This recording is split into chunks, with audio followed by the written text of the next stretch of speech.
Welcome to Full Prefrontal, the show that exposes the mysteries of executive function. This podcast is a collection of conversations about the role of the prefrontal cortex, which impacts your focus, planning, problem-solving, emotional balance, and independence. So join us as we explore executive function and the science of learning. And now, here's your host, the founder of EXQ, Sucheta Kamath. Welcome to Full Prefrontal, exposing the mysteries of executive function. We are going to talk about executive function and anger, and our special guest is Dr. Ryan Martin. But before we get started, I just wanted to kind of set the stage about why anger and why anger with respect to executive function is an important topic for us to talk about. In 2015 at the White House Correspondents Dinner, something hilarious transpired. President Obama invited Luther, his anger translator, on the stage with him, and the comedian Keegan-Michael Key obliged. The tongue-in-cheek display of Obama's true frustrations expressed through Luther was not only ironic but brilliant, reminding us all that we all need an anger handler, so to speak. So let me ask you this. Have you ever woken up in the morning with a foul mood or gotten mad or even lost your mind? The good news is that you're neither unique or abnormal. The secret to managing anger is to know that to get angry is human, but to not react to your anger state is sublime. So today, it's my pleasure and honor to invite Dr. Ryan Martin. He's a researcher and the one who writes on healthy and unhealthy expression of anger. His book, Why We Get Mad, How to Use Your Anger for Positive Change, explores why people become angry, some of the common consequences of anger, and how people can use their anger in productive ways. Ryan is also host of a popular psychology podcast called Psychology and Stuff. Absolutely fabulous. You must listen. He was trained as a counseling psychologist at the University of Southern Mississippi, where he first started studying anger after earning his undergraduate degree in psychology with a minor in criminal justice from the University of St. Thomas. He has worked with clients, angry and otherwise. I love that description when he says that, in a variety of settings, including community mental health centers, college counseling centers, and VA hospitals. Finally, he is a professor of psychology and an associate dean at College of Humanities and Social Sciences at the University of Wisconsin, Green Bay. So with that, he has lots of wonderful contributions in many platforms. And one of the coolest things about him, which I don't see very often with many psychologists, is he's on TikTok, and it's absolutely worth listening to. Welcome to the podcast, Ryan. How are you? I'm doing well. Thank you so much for having me, and thanks for the really warm and kind introduction. Absolutely. Since we're going to talk about executive function and frustration and negative emotions, let's first begin and set the stage for anger. So after reading your book, I had an epiphany. Anger needs a reputation management. There are so many myths about anger that need clarification. So for starters, do you mind telling us a little bit about how you define anger as an emotion and why do we get angry? Yeah, so I think you're absolutely right. I think anger has a really terrible reputation. And I think part of the reason it has such a bad reputation is because people have confused it with some related concepts. And I think the most notable is aggression. People confuse anger, the emotion, with aggression, the behavior. And so I'm actually going to start there and say aggression is a behavior, and it can be verbal or physical, where you have the intent to hurt someone else. And that's very different from the emotion of anger, which is basically the emotional desire to lash out. It's an emotional response to injustice, to having your goals blocked, to unfair or unkind treatment. And the emotion is not only normal, it's healthy. It makes sense that we would become angry. In fact, it even makes sense that we might become angry relatively often, depending on our circumstances. If we are routinely exposed to unfair treatment, if we're routinely exposed to unfair barriers, it would make sense to become angry. But as you said in your introduction, and what I really, really liked, it's normal to feel that way, But how we manage it, what we do with it, how we express it, that is a very different story. And when we express it in aggressive ways, we oftentimes do ourselves and do others around us a disservice. And thank you for setting the stage, because I think it's so important, as you mentioned, people are so hyper focused on the way anger is exhibited, and but that aggression, physical or emotional or in verbose ways, is actually an acting on that anger. Can you quickly talk about, because my perception before I read, and I do a lot of training that where we talk about fairness as a genuine human need to be treated fairly and to be perceived to be worthy of that fair treatment. And the goal blocking was an interesting component that you talked about. So that poor treatment and fairness and goal block. So some of the how can you give our audience an example of all three? How would they manifest in everyday experience?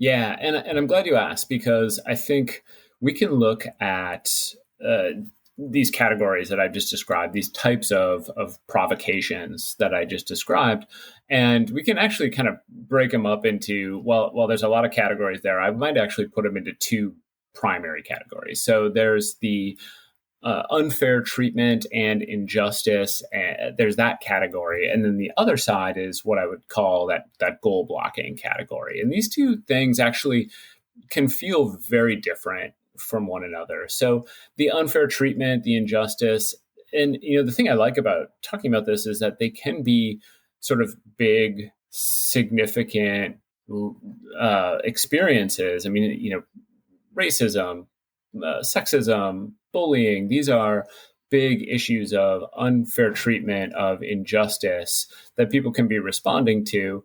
But it can also be, smaller things. It can be the kid who picks on the other kid at camp. It can be these other examples that we deal with day in and day out that might not be tied to some of these larger systemic problems.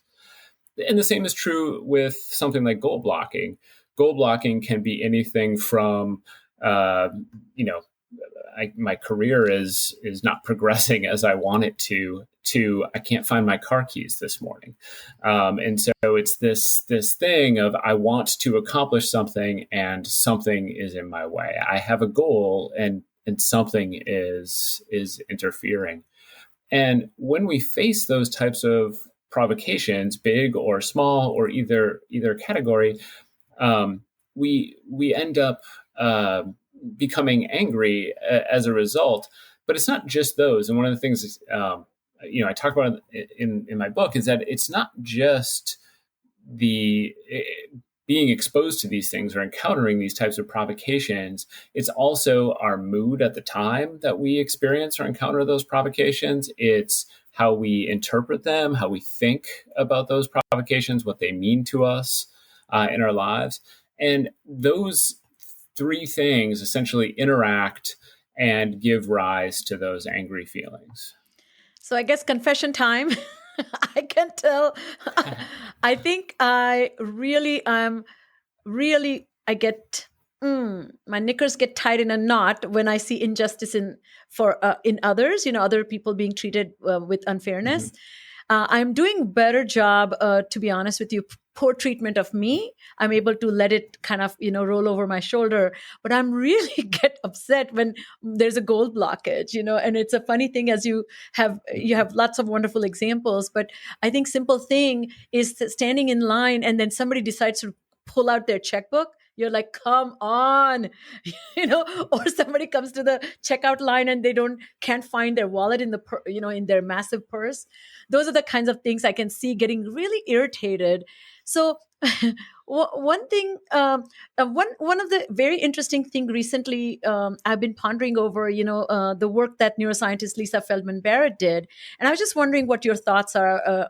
She in her research says that emotions are really guesses that your brain constructs in the moment, and you have more control over those guesses than you might imagine to do. But these guesses are projections about what you are anticipating. So does that apply to, which is a very different way of thinking about emotions, because you think you are reacting to something that happened.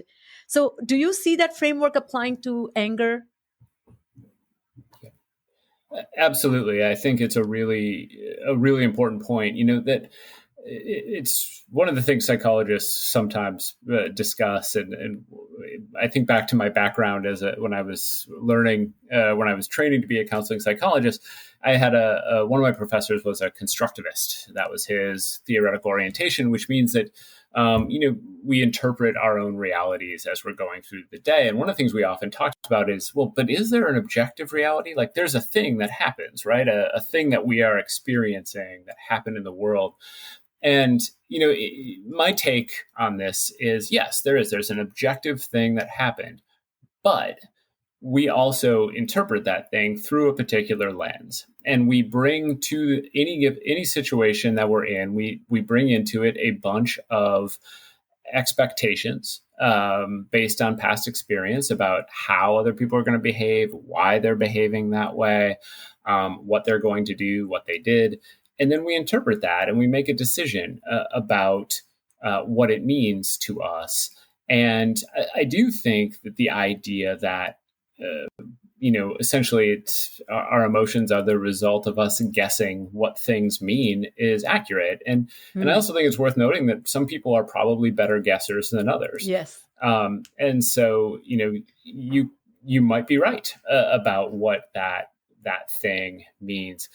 And so I should say too, your example about goal blocking, I think is a great one. It's one that I experience all the time too, is that, and part of it is because who I am and what I value. I do put a high priority on my time.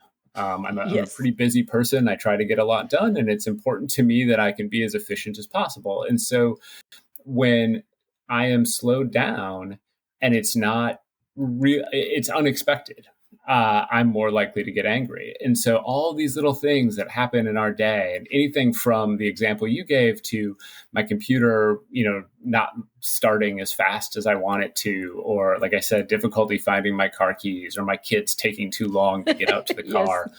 All of those are examples of things that, and it's what's particularly funny about it is if I really stop myself and think about it and realize, that only costs me about 30 seconds, right? That's not gonna break my day. That's not gonna be the reason I don't get something done.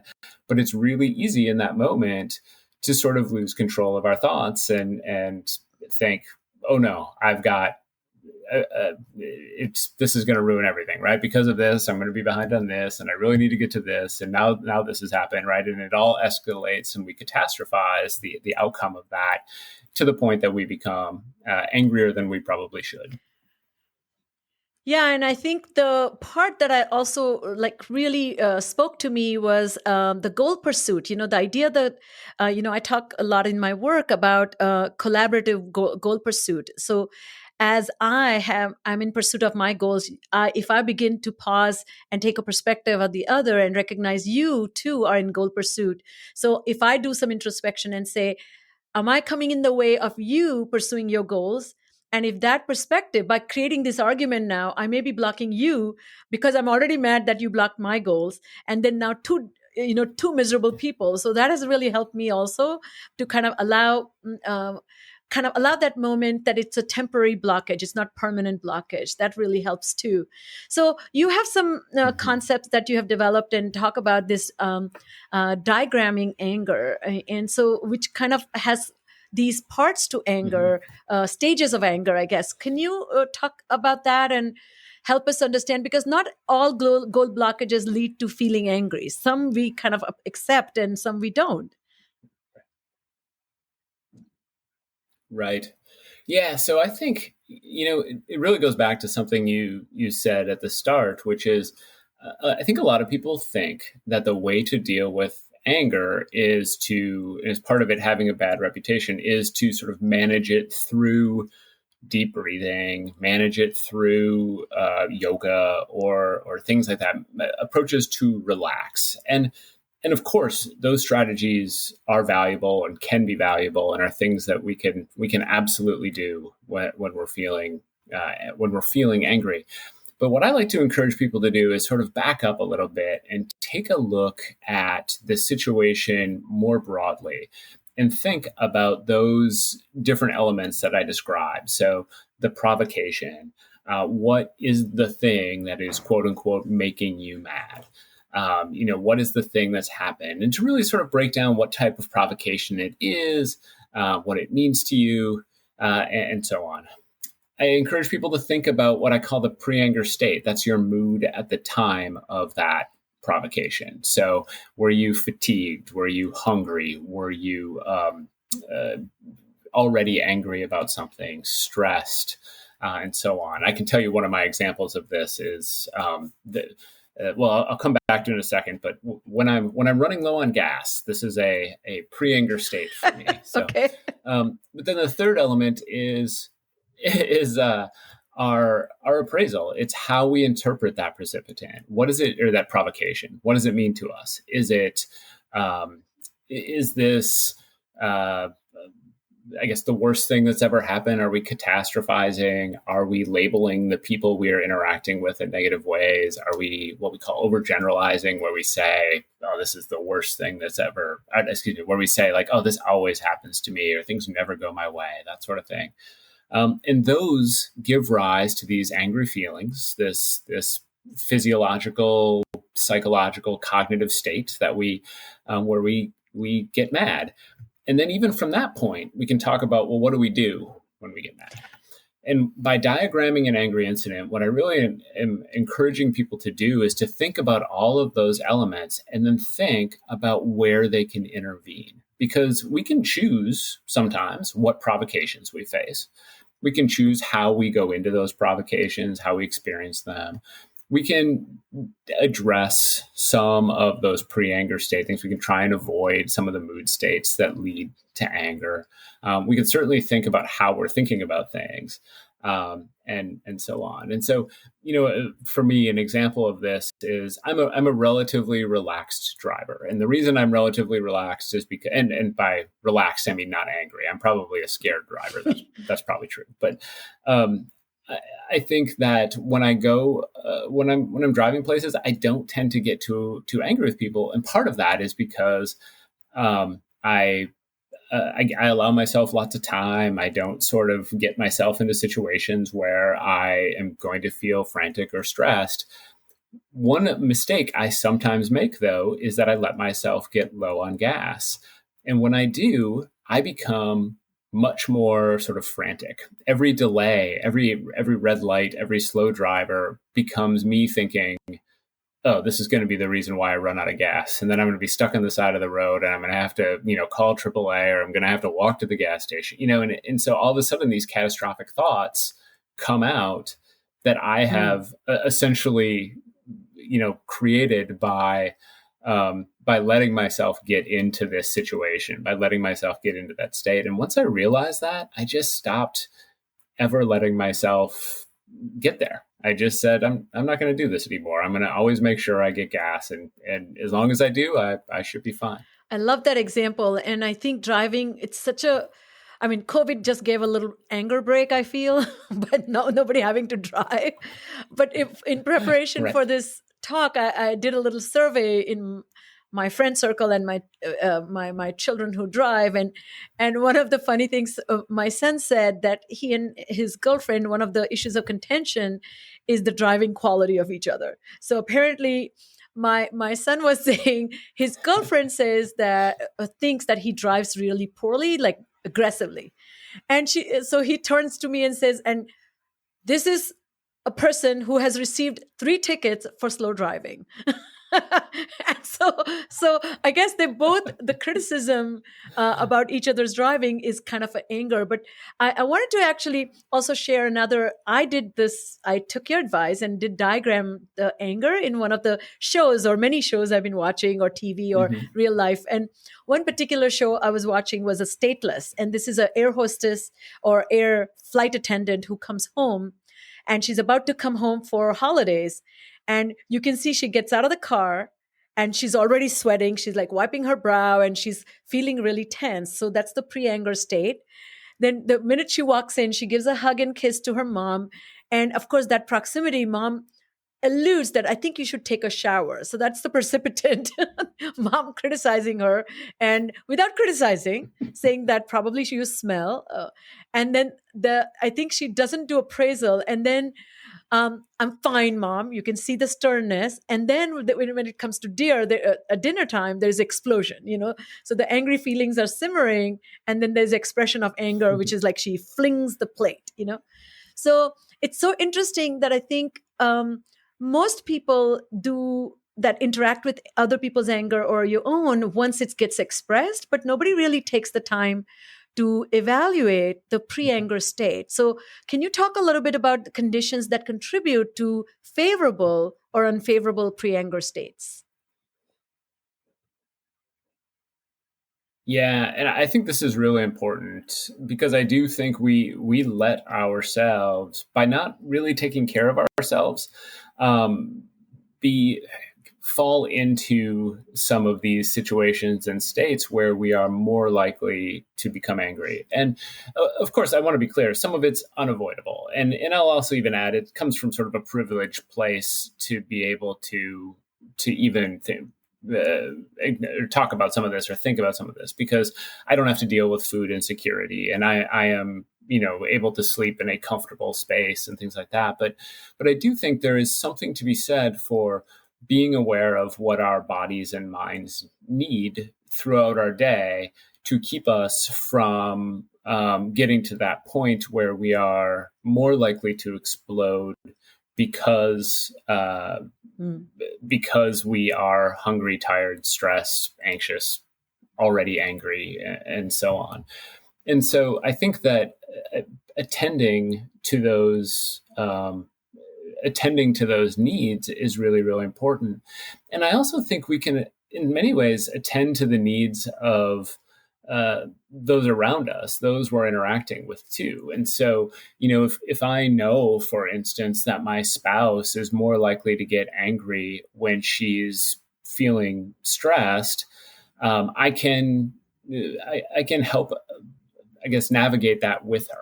I can remind her in moments of stress that, I bet you're feeling really anxious right now. And just those reminders can make a difference in people's lives. When people become aware that that thing is sort of feeding into their interpretation or their experience of emotions, I think they become better able to handle those things.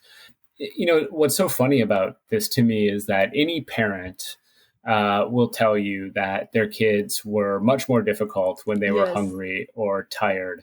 Yet with adults, we somehow sort of feel like, well, no, that went away. That's no longer a problem. Yeah. But of course, it's still a problem. We have all sorts of evidence that says that if we don't take care of some of those basic needs, people get cranky. And the same also, way what they I used loved to. about that, the way to think about in an organized or way, step by step, is the pre-anger state is that perception that this situation is not going to go favorably for me because of my past knowledge or past experiences.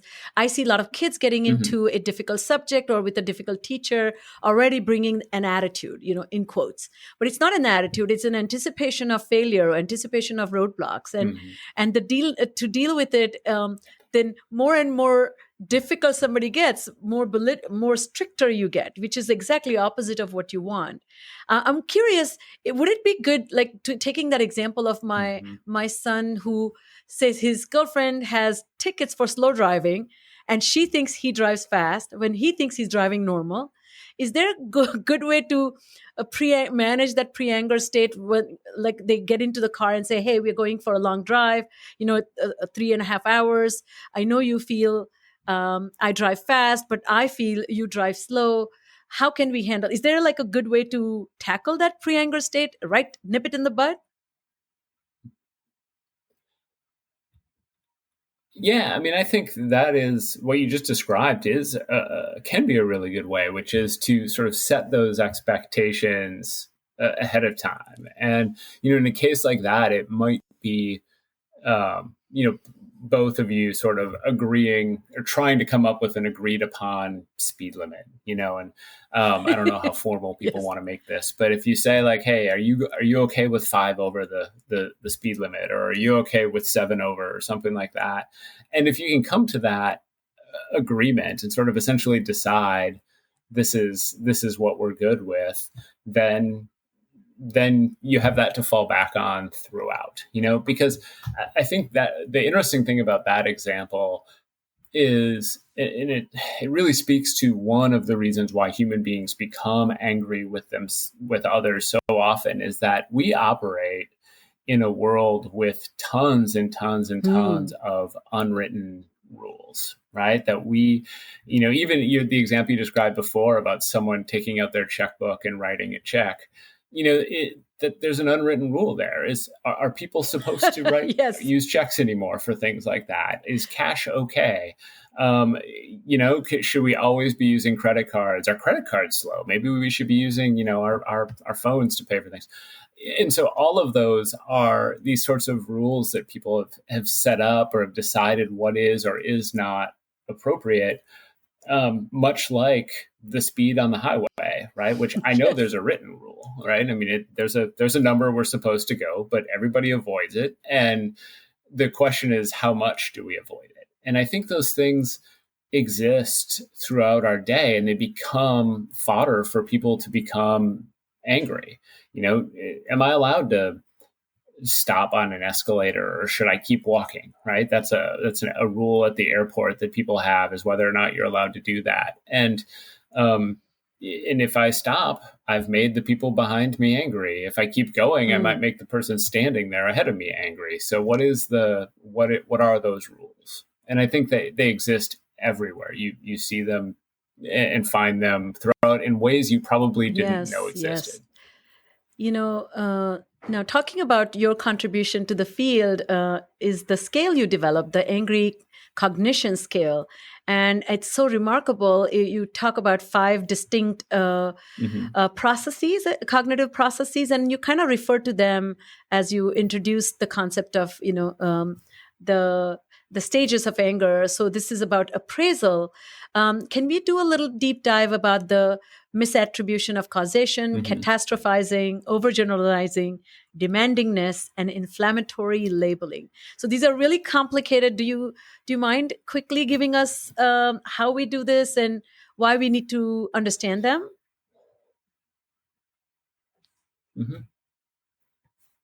Yeah, so these are 5 types of thoughts that have been described by anger researchers before me and other than me as essentially leading to or primary reasons why people become angry as part of that appraisal process. And so there are, of course, others. And frankly, even if you look at the literature, you'll find these same thoughts, but with different names. So, for example, demandingness is sometimes referred to as other directed shoulds. And, black and white thinking, dichotomous thinking is sometimes referred to as black and white thinking. Yeah, and I have had... And so...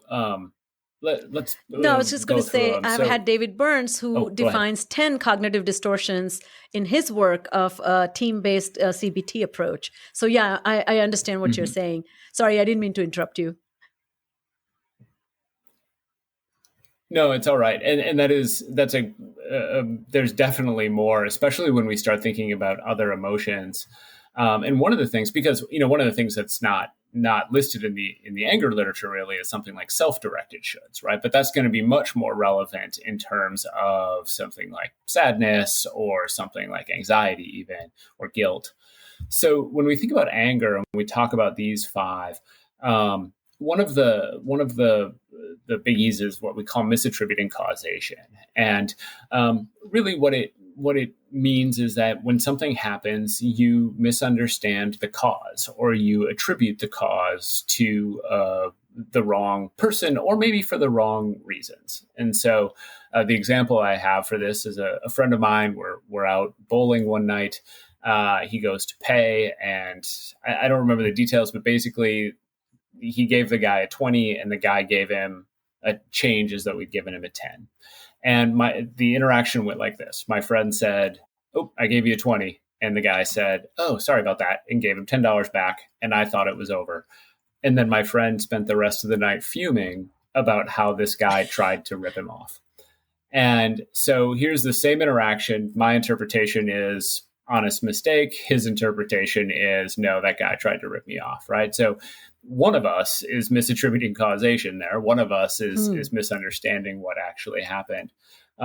Sometimes, so we can think things are an accident. We can think things are when they're really on purpose, and vice versa. We can also just attribute causation to the wrong person. We can think that so-and-so did something when in reality, it was another person altogether who did it. So that's misattributing causation. Overgeneralizing is the tendency to use word to sort of label things in really broad global ways. So this always happens to me. Things never go my way. You hit a red light and you say, oh, I always hit every red light. That's a really different, type of thought than I hit more red lights than I'd like, or even I hit this red light, right? You take, or this is going to slow me down. You take a particular instance and you blow it up into a pattern. Well, of course, you're going to get more angry about a pattern. So we can think about this in terms of coworkers, right? Coworker doesn't respond to an email, and instead of saying, oh, I wish they'd respond, it's, oh, she never responds, right? That becomes a much bigger, broader problem at that point. Demandingness is the tendency to essentially put your needs over the needs of other people. It's a tendency to think that other people should sort of serve you in some ways. So we go back to that same email example. You want a response, so therefore in your mind, that coworker should drop everything they're doing and respond to you, right? And you're forgetting that they might have their own work responsibilities, their own things they're trying to get done, their own need for a vacation even, right? All of those things could also be important, but you've put your own needs over theirs. And we see this a lot with people and working with and getting frustrated with service providers and so on. Inflammatory labeling is the tendency to label people in these really negative ways, right? This is where a lot of foul language comes into play. It's the tendency to, you're driving down the street and someone makes a mistake and you say, oh, that person's a total idiot, or that person's a total hazard.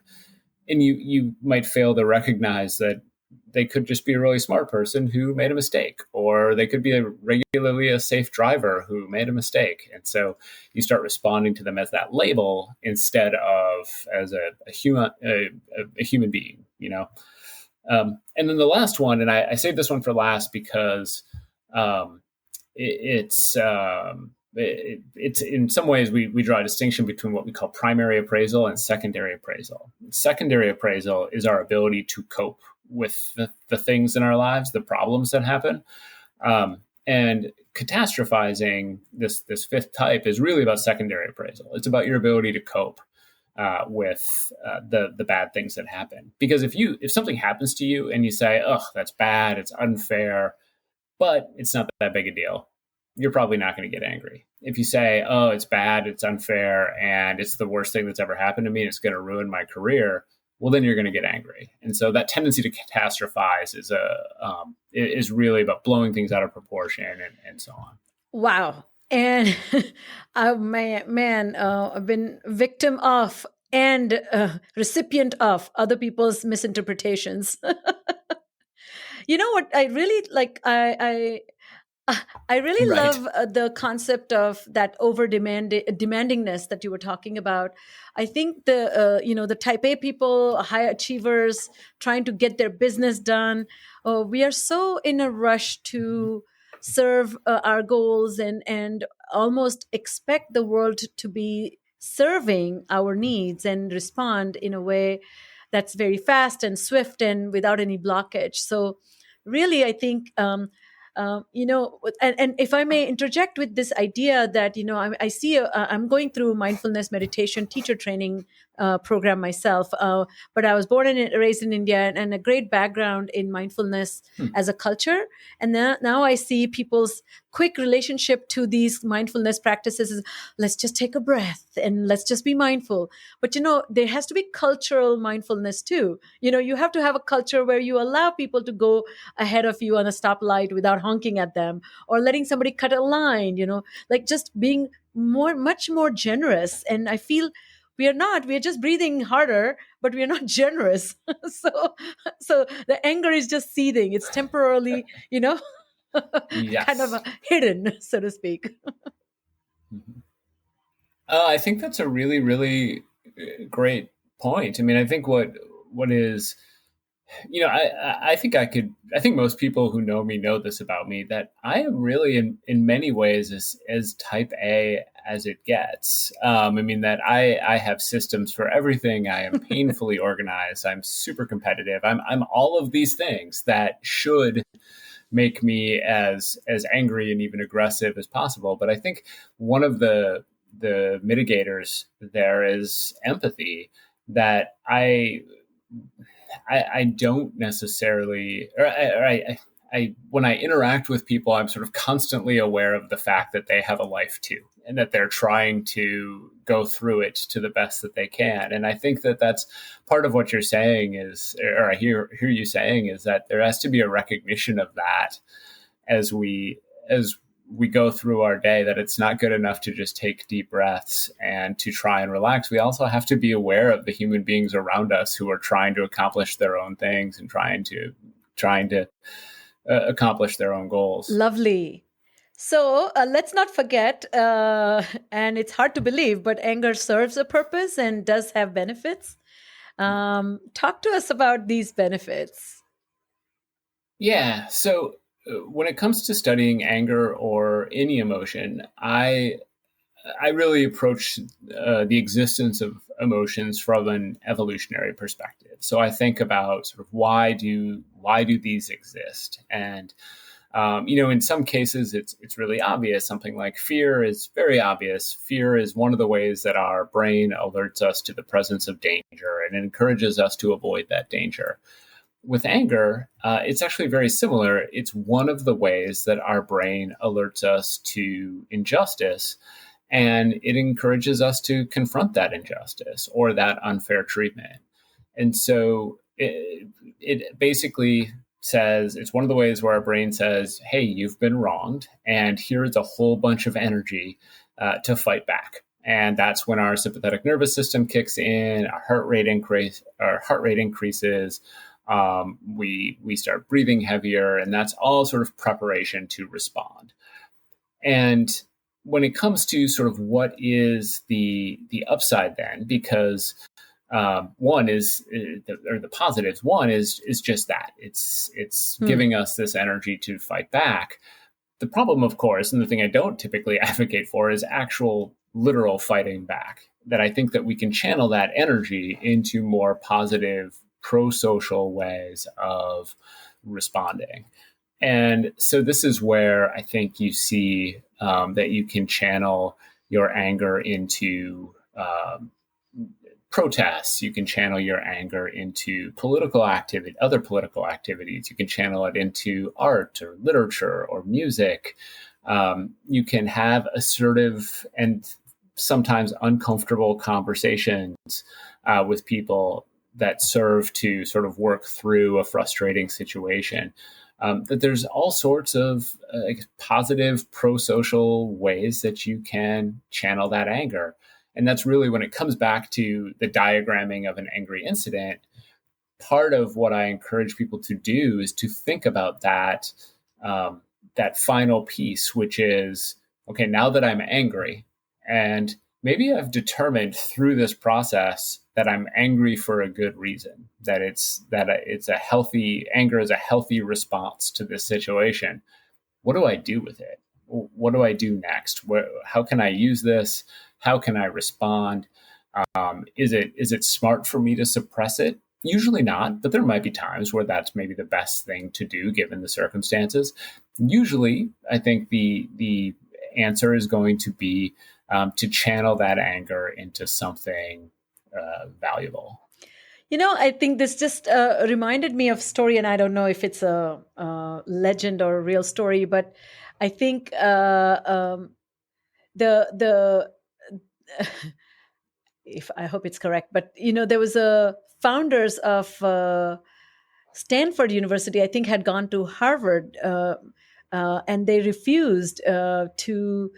I forget if they wanted to donate money or they wanted to create a specific program, and so they just went and started their own university. So yes, I think sometimes a rejection can be channeled in a way which leads to something more productive and maybe enduring. So does anger look different in children? And does anger change with age? Is this simply a process of maturation, or can it get worse? And lastly, in the same vein, does anger look different in different genders? Mm-hmm. Yeah, all really, really good questions. And so I really love to think about emotions from that developmental perspective, because we do see anger. This is one of the reasons we know, or one of the reasons I don't necessarily like to talk about anger as a quote unquote secondary emotion. And that's because we see it very early on in life, right? We see very, very young children, experiencing anger when they can't get to something they want, right? Usually when their goals are blocked. And one of the ways they actually study this is, yeah. Yep, exactly. So probably they don't necessarily have the concept of injustice yet or unfairness, but there is a sense of this thing that I want is out of my reach. And one of the ways they actually study that is by putting things that infants want or children want out of their reach and seeing how they react. And so as the child's cognitions develop, their thought processes develop, they become more able to recognize injustice, become aware of unfair treatment, and their anger response becomes, I think, more nuanced and more thoughtful. While at the same time, though, they become more able to express it, and we see that happening because one is they become more sort of their verbal skills improve, also because some of their physical abilities increase, right? And so they can do things now that they couldn't do when they were little. They can make a fist. They can hit someone or push someone. And so those lashing out behaviors have changed too.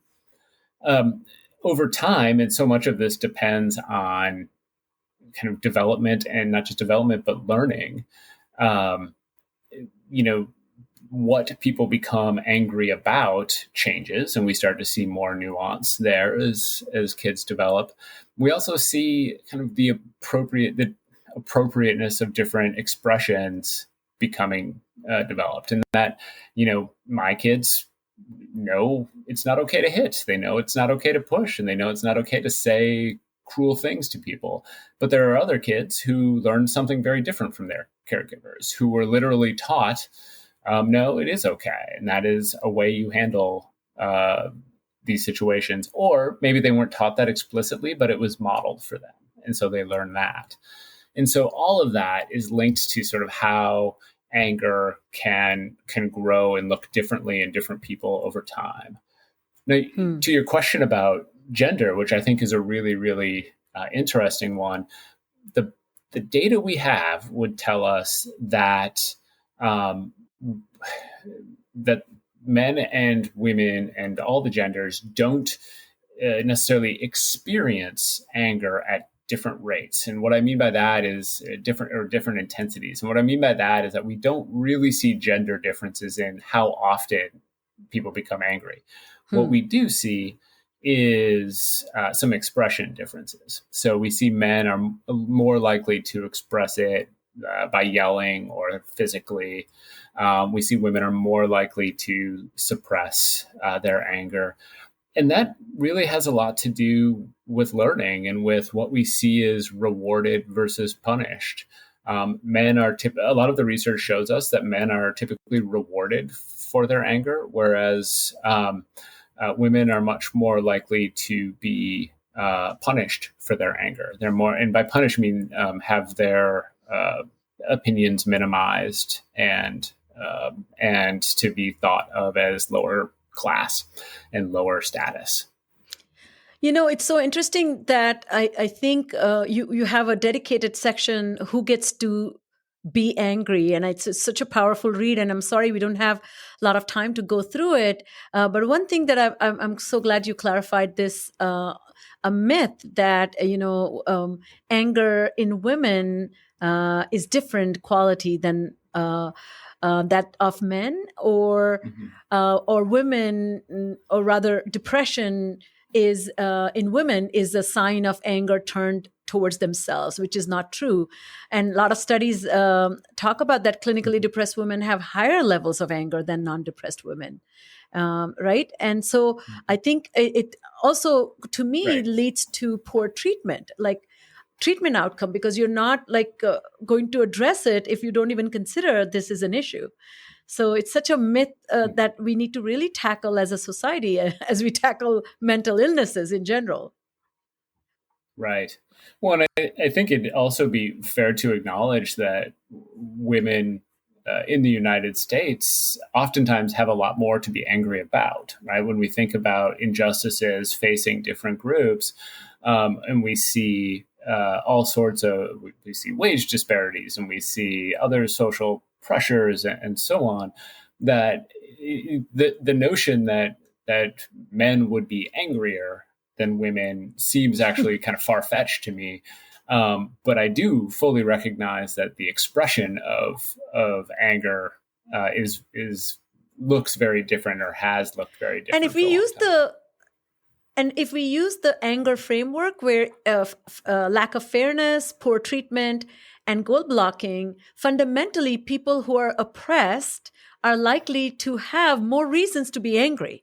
But then people who are doing the oppressing have less reason to acknowledge it. And so this power dynamics that is uneven further creates a acceptance of who gets to be angry, right? Yes. And you write beautifully about that. That was beautifully said, what you just said. That is exactly right. So we've created a society where we have a marginalized groups given lots to be angry about, but then their anger is essentially used as a rationale to minimize their position and minimize their experience.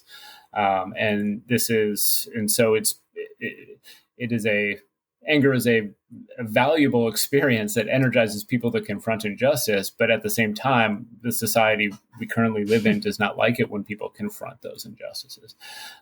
And so then there end up being consequences to the angry person. And so it's ultimately it's just more systemic unfairness is built into our system. And ultimately, one of the things I've shared a fair amount of on TikTok is how we have used emotionality, not just anger, but emotionality in general, as another tool of oppression. Absolutely. And that's a real brilliant, giving attention, because, last year, as we talked about George Floyd's death and riots, there was so much, protest calmly. That was like a very big movement. Or don't cause property damage. Like there's a way to achieve the goals you have. No, those goals have not been achieved because they have not been heard. So as we talk about the real meat of this substance here, which is, are there effective tools to manage anger? And are anger management programs effective for controlling anger? Yeah, real quick, I want to comment on what you just said about George Floyd too. Please.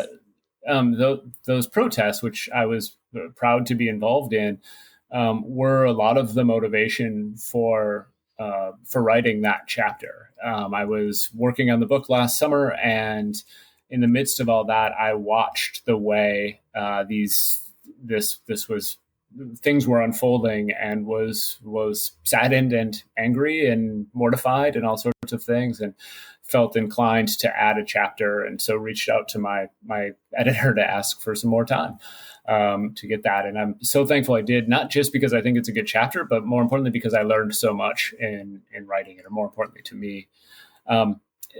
As far as your question about tools to manage anger, I think that those programs work when they're good programs. I think that is a key caveat, and that there are going to be differences in success rates because of how those programs are developed and what they focus on.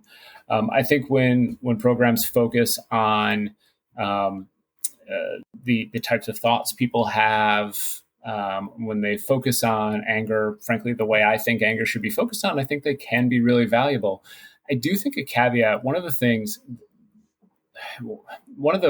issues we have with anger that we don't necessarily have with other emotions is a person's willingness to engage in therapy. Most people who are sad don't want to be sad anymore. Most people who are scared or anxious don't want to be anxious anymore. And that's true for some people with anger, but for a lot of people with anger, they don't necessarily want to let go of it. They don't necessarily see it as their problem.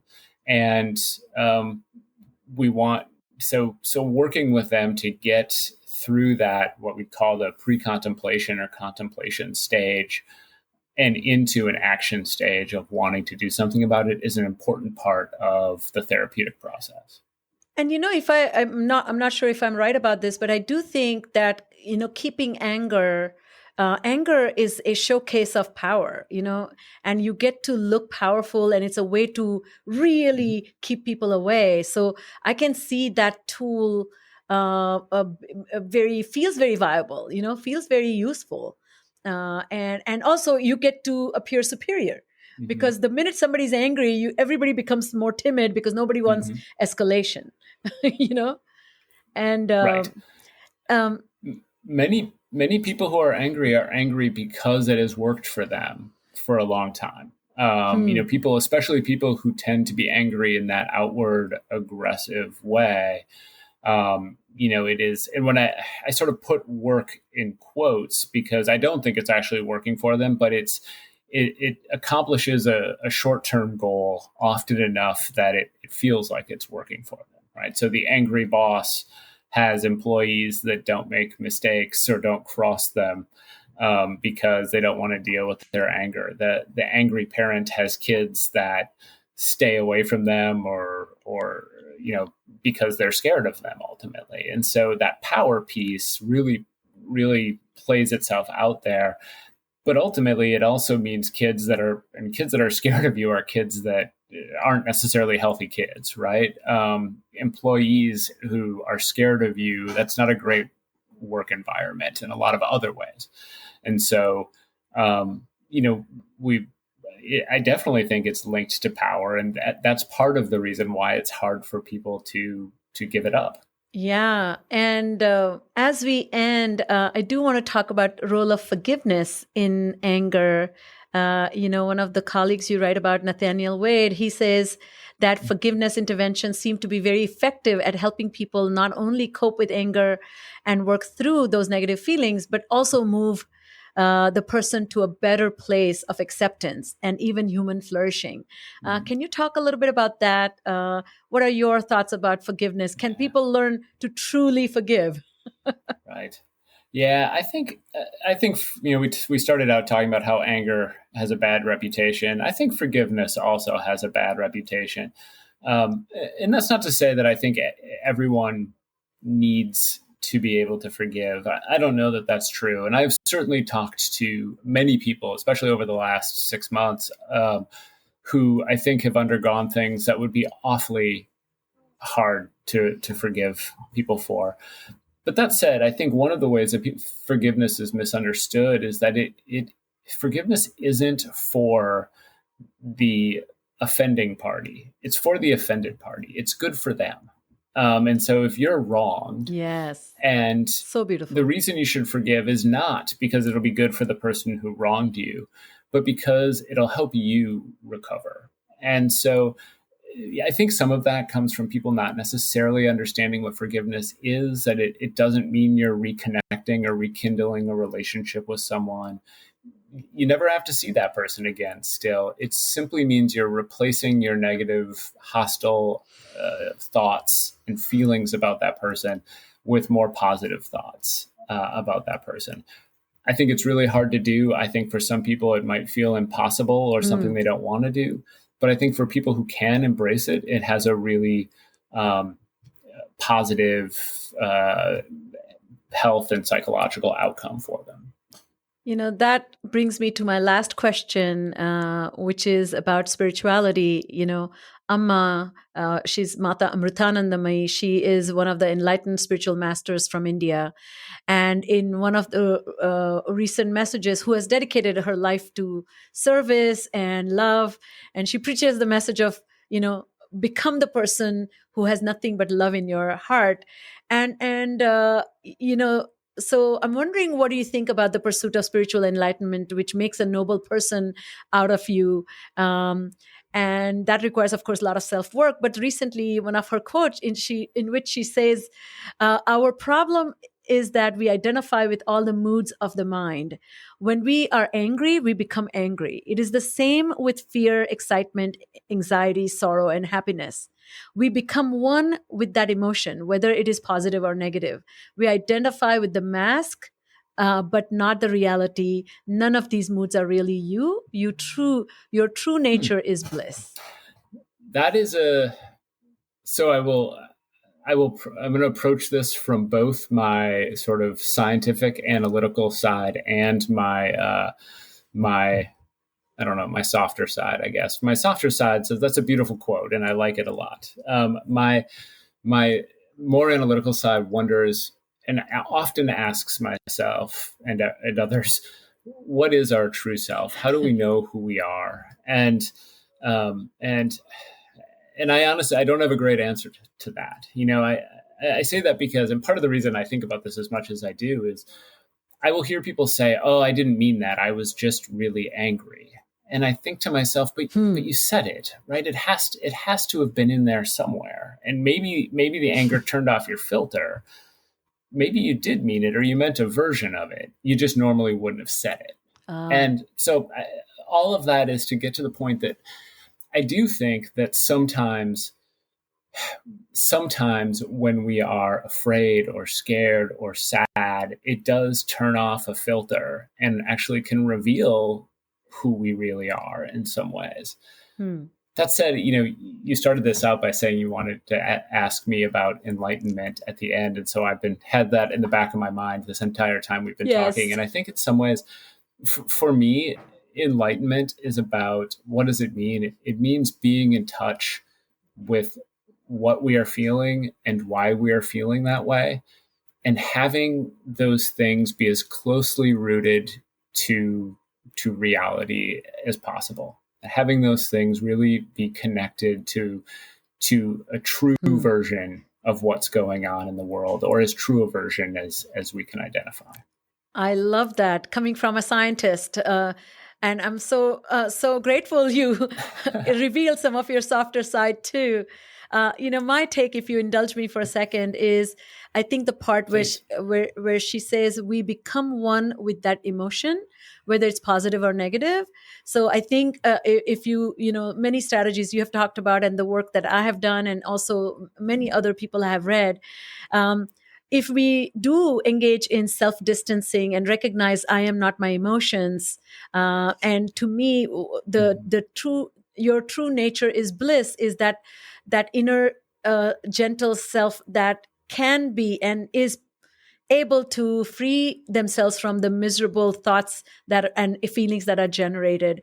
And coming back to this initial framework that you shared with us, fairness, poor treatment, and gold block, the true self in that sense, fairness is a two-way street, poor treatment is two-way street, and gold blocking is two-way street. So enlightenment to me is to really become aware of others' desire for the same things, and we're in places where you're failing them. And so that to me is enlightenment. I love that. That's really, really interesting. Yeah. Thank you. Well, thank you for your generosity and your beautiful mind, and the way truly it's been one of the most influential books. And I will share with our audience the link to your podcast and to your book. As we end, I'm always interested in this beautiful mind of yours to see what influences you, what has shaped your thought processes, and what do you recommend that our listeners really follow up with that? Do you have any book recommendations for us? Let me think for a second. I have been, the person that, because at my heart, the thing that I am even more than an anger researcher is that I am intensely curious. And so I want to know about everything. And so I would say my greatest influence from when it comes to nonfiction is Mary Roach, who has written a lot of, she wrote the book Stiff, Spook, Packing for Mars, Bonk, Grunt, and I think there's one called Gulp that I haven't read yet. And she is hilarious. She is brilliant. She is all sorts of things. And I have learned so much from her. And so it isn't specific to anger, but it is frankly, the kind of thing that by reading one of her books, you learn a lot about that subject, but you learn a lot about other subjects as well. And so I think that's the thing I would encourage people to read. I love that. I think, I meant to do that, but I think I might have to have you come back and talk about curiosity, because that's such an interesting topic to me, and I love it. Oh. And every opportunity I get, I feel this is one of the emotions that or state of being that we have not nurtured. Or we don't encourage enough in our children. So really appreciate those recommendations. So that brings us to the end of this interview. Thank you so much, Ryan, for being here with us today and sharing your wisdom. To all the listeners, thank you for joining me. And if you love what you're listening to, please share. Be sure to comment. Be sure to subscribe to our newsletter. And be sure to really introspect and keep an anger journal or diagram your anger. I think that has helped me tremendously. So thanks again for being here with me today. Thank you so much for having me. This has been a lot of fun. Anytime. Thank you for listening to Full Prefrontal, exposing the mysteries of executive function. To contact your host, Sucheta Kamath, and learn more about her work on improving executive function, visit her website at exqinfiniteknowhow.com. That's www.exqinfiniteknowhow.com. Tune in next week for another informative episode of Full Prefrontal, hosted by the founder of EXQ, Sucheta Kamath.